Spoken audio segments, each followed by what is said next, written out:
Ek is Franco Klaasen, ek werk vir Starra. Ek is die verkoopsverteenwoordiger vir Suid-Afrika in Starra. Agter my is die Brutus 18000.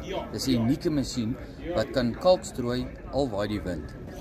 Ons 18 ton kalkstrooier laat val die kalk vooraf tussen die twee gordyne.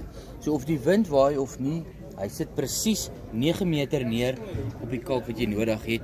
Jou fyn korrels, jou grove korrels, alles lê presies waar hulle moet lê. Julle sal sien, ons het twee seksies op ons masjien, op ons 18 ton Brutus. Ons voerband agter is elkeen kort bande. So ons het nie 'n lang band wat regdeur gaan nie. As jy 18 ton opgooi, as die band te lank raak, begin hy swak raak. So ons het kort, stewige, soliede bande wat ons gebruik wat nie lasplekke tussenin het nie. Jy kry twee seksies in die masjien. Ons het ook 4 wiele vir kontoure en ongelyke dele. As jy moet op die pad ry, van toe na 3.18 toe, jou wiele draai, jou hele stelsel vul vorentoe toe en jou een wiel tel op. So as jy hom sleep, het jy net twee wiele wat op die grond is. Hierdie is ons Brutus se topper 5500 skerm met sy GPS.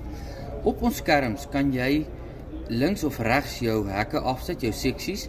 Hy sit natuurlik af as jy 'n boundary het of kaarte gekry het van op 'n stokkie ingesit het, kan hy kaarte van die skerm en hy sit af sodra jy uit jou land uit gaan. Ons masjien, ons Starra toppers, het natuurlik 'n follow me opsie. As daar 'n probleem is met jou masjien en jy weet nie wat is nie of hy wil vir jou iets wys, kalibrasie of 'n ding wat uit is, sal hy dit vat. So hy vat jou na jou probleem toe. Die produk wat ons gekies het is nie gekalibreer nie. So die masjien verwag van ons eers om die produk te kalibreer voordat ons kan gaan strooi. So as die masjien nie tevrede is met die kilogramme nie, sal hy nie strooi nie. Vir hom gaan dit 100% oor regte produk neersit op die regte tyd en plek.